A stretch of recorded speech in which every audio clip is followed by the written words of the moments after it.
Bismillahirrahmanirrahim. Assalamualaikum warahmatullahi wabarakatuh.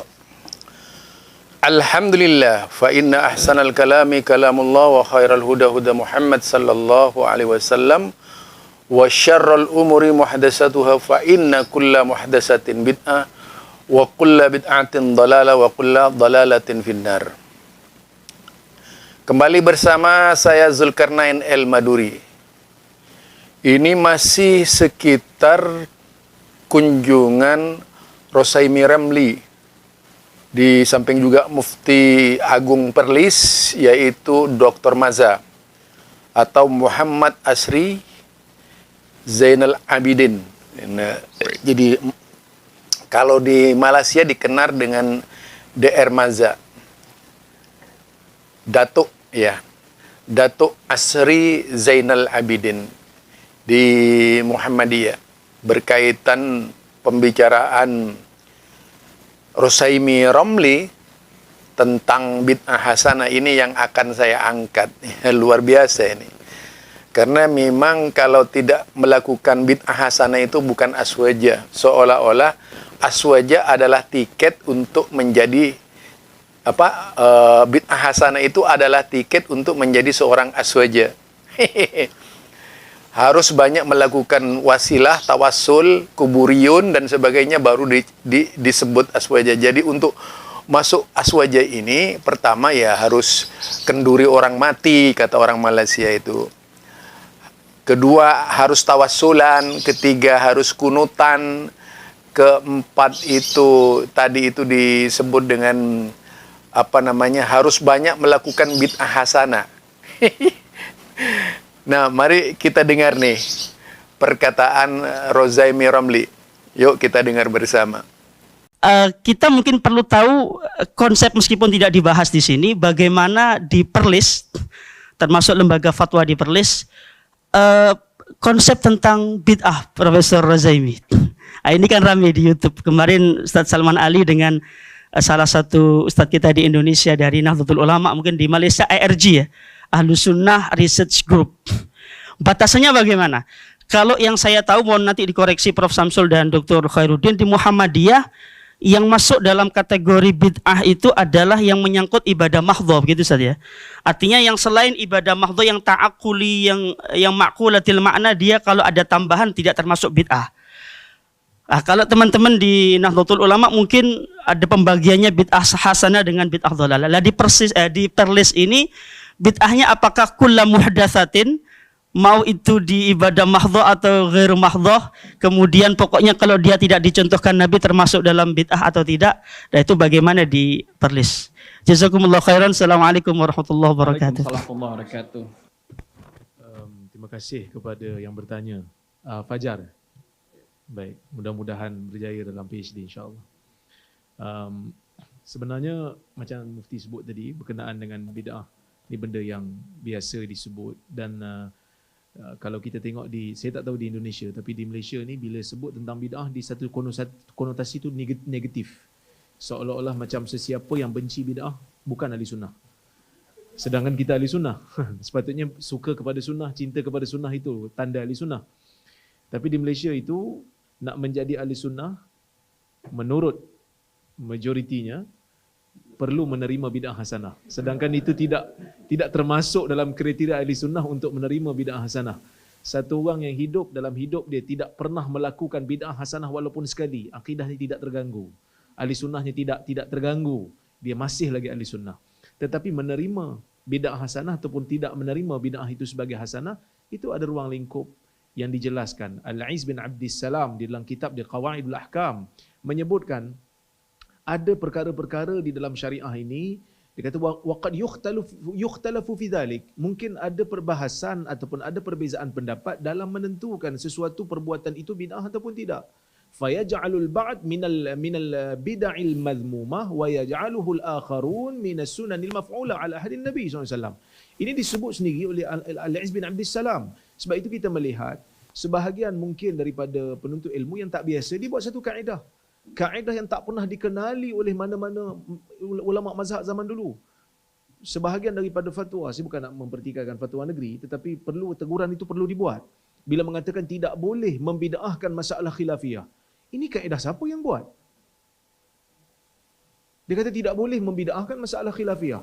Dalam masalah khilafiyah, bid'ah berlaku.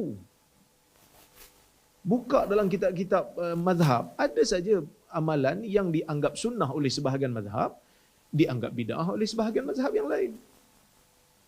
Kan? Umpamanya meletakkan had waktu untuk sapu di atas khuf. Sebahagian mazhab membid'ahkan. Majoriti ulama menerima. Aqiqah umpamanya ada qaul dalam mazhab Hanafi yang membid'ahkan aqiqah. Tetapi majoriti mazhab menerima. So kalau dia kata tak boleh, di antara ciri-ciri ahli sunnah tidak boleh membid'ahkan masalah khilafiyah, maka ulama mazhab pun dah terkeluar daripada mazhab dah. Terkeluar daripada ahli sunnah dah. Kita buat satu kaedah syok sendiri, seolah-olah tak boleh nak membid'ahkan masalah khilafiyah. Yang sepatutnya ditekankan tawabit yang macam Ustaz sebut tadi. Letakkan tawabit, nak meletakkan sesuatu perkara sebagai sunnah ataupun bid'ah hasanah, perlu letakkan tawabit. Kenapa kami katakan ini adalah bid'ah hasanah? Ini bukan bid'ah syar'iyah ataupun bid'ah mazmumah. Kan? Jadi sebab itu, bagi kami di Perlis, dalam masalah akidah, dalam ibadah, kami yang mahdah, bukan akidah yang bukan ibadah yang maqulatul makna, tapi ibadah yang mahdah, kita berpegang dengan sunnah dan kita tidak setuju dengan bid'ah. Jadi kalau dalam isu-isu yang berkaitan dengan nawazil, benda-benda yang berkaitan dengan macam COVID sebelum-sebelum ni kita hadapi, kita nak keluar daripada berpegang kepada literal, pergi kepada maqasid, itu juga memerlukan kepada qara'in, memerlukan kepada adillah. Maksudnya, benda ni bukan hanya berlaku di zaman ini, zaman dulu pun antaranya bila Nabi SAW menyebutkan man qatala qatilan alaihi bayyinah falahu salabuh. Sesiapa yang membunuh kafir harbi di medan perang dan mempunyai bukti yang dia membunuh, maka dia mendapat apa saja harta yang berada di badan orang yang mati tu. Adakah ini satu arahan yang bersifat kita panggil arahan fatwa ataupun arahan pemerintah yang boleh ditukar-tukar?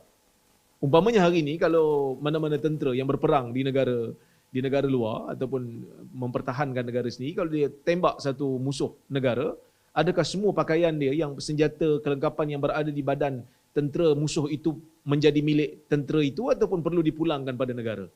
Ini perbahasan yang telah lama muncul. Mazhab Malik ada pandangannya, mazhab Syafi'i ada pandangannya.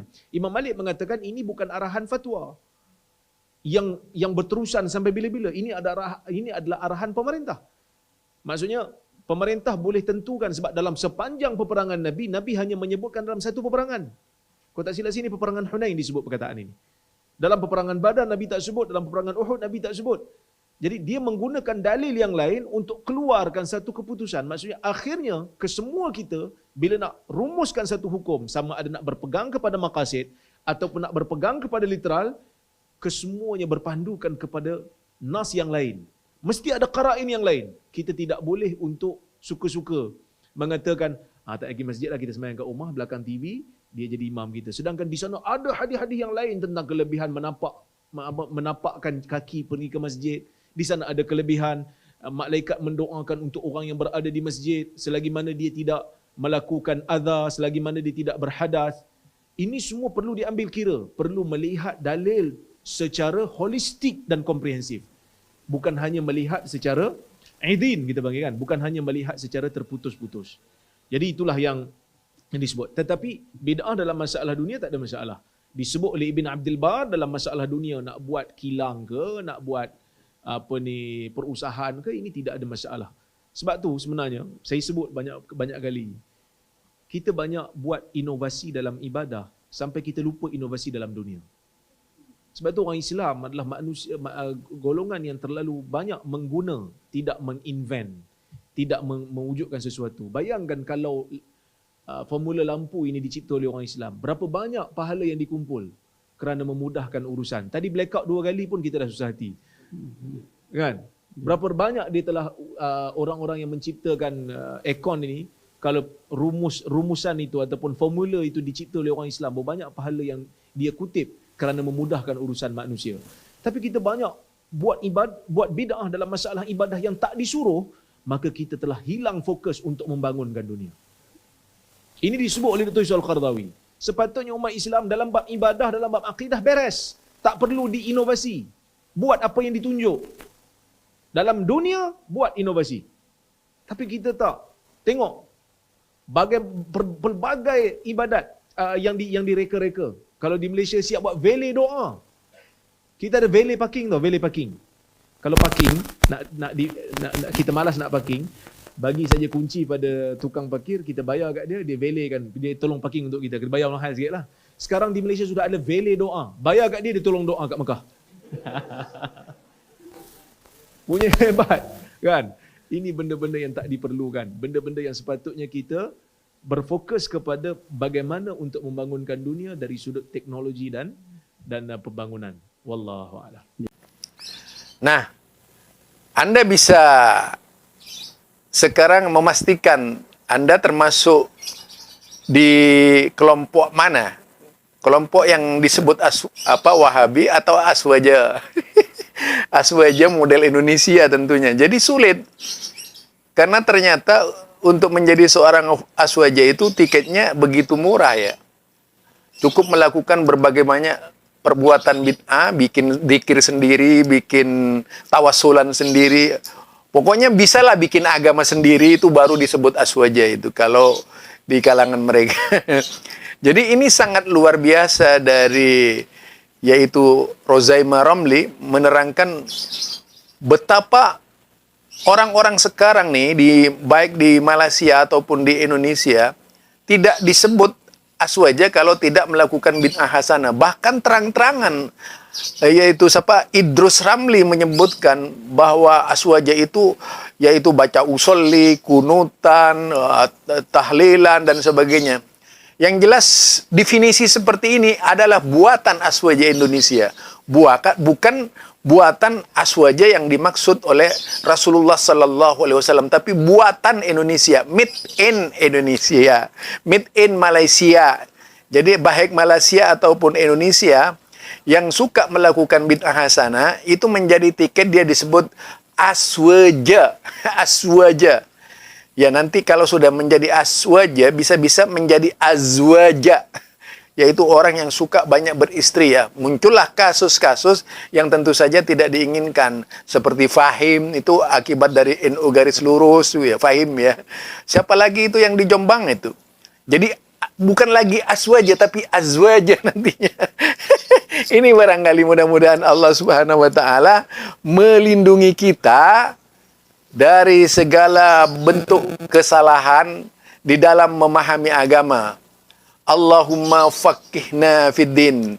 Allahumma faqihna fid din. Allahumma faqihna fid din.